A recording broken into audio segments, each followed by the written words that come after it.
आज मैं आपको बताऊंगी कि प्रश्न कुंडली से आप वाहन दुर्घटना योग कैसे जाने।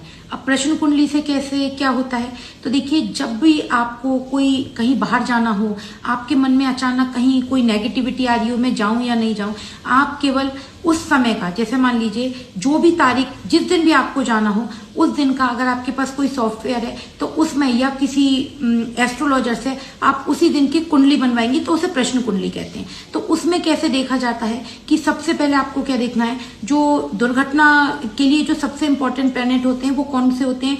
मंगल होते हैं, शनि होते हैं, सूर्य होते हैं, केतु होते हैं। जैसे मंगल केतु का योग चल रहा है तो इस समय बहुत एक्सीडेंट वगैरह देखने को मिल रहे हैं। तो सूर्य मंगल शनि अगर तीनों एक साथ 8वें 10वें भावों में हो तो इस समय आपको यात्रा स्थगित कर देनी चाहिए।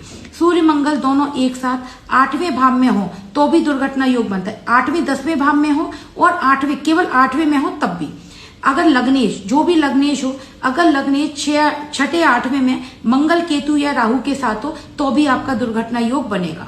अगर चौथा घर किसका होता है, वाहन का होता है। चौथे घर में मैलेफिक जैसे शनि, केतु, मंगल या सूर्य ऐसे कोई प्लैनेट हो तब भी वाहन दुर्घटना का योग बनेगा। आपको अपनी यात्रा स्थगित कर देनी चाहिए। ये मैंने इसलिए ये आपको बताया है कि अगर आप अपनी पत्रिका नहीं देखना जानते हैं तो ये तुरंत, अगर आप उस समय की प्रश्न कुंडली डालेंगे तो आपको ये आपका क्लैरिफिकेशन हो जाएगा कि अभी हम यात्रा करें या नहीं करें। और आपको ऐसी बहुत इंटरेस्टिंग जानकारी चाहिए तो हमारा बेसिक एस्ट्रोलॉजी का कोर्स शुरू हो रहा है, उसे आप ज्वाइन कर सकते हैं। उसमें इसी तरह की बहुत नई नई इंटरेस्टिंग एस्ट्रोलॉजी की चीजें मैं आपको बताऊंगी। प्रिडिक्शन करना, रेमेडीज देना, वो सारी चीजें आपको बहुत बेस से और हाई एंड तक सब कुछ सिखाऊंगी।